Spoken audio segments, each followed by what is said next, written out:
ఈరోజు ఆగస్టు 19 ఏదైతే తెలంగాణ రాష్ట్ర ప్రభుత్వం పోలీస్ రిక్రూట్మెంట్లో మా ఏజెన్సీ ఆదివాసీ నిరుద్యోగ యువకులకు చాలా అన్యాయం చేసింది. కాబట్టి ఈ ఆదివాసీ హక్కుల పోరాట సమితి తుడుందెబ్బ రాష్ట్ర కమిటీ పిలుపు మేరకు ప్రతి ఏజెన్సీ మండలాలు ఇవాళ బంద్ పిలుపునివ్వడం జరిగింది. అందులో భాగంగా వ్యాపారస్తులు, వాణిజ్య శాఖలు అందరూ మాకు సహకరించినందుకు మీకు పూర్తిగా మేము ధన్యవాదాలు తెలియజేస్తున్నాం.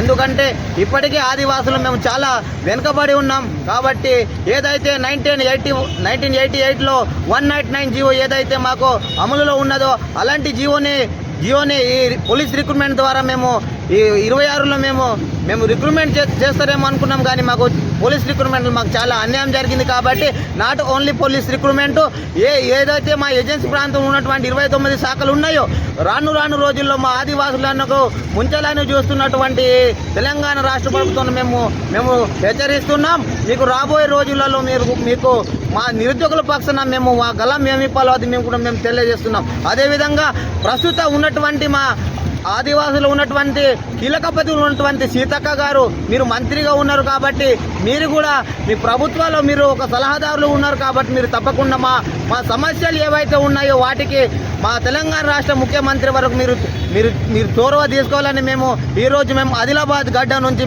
మీకు హెచ్చరిస్తున్నాం.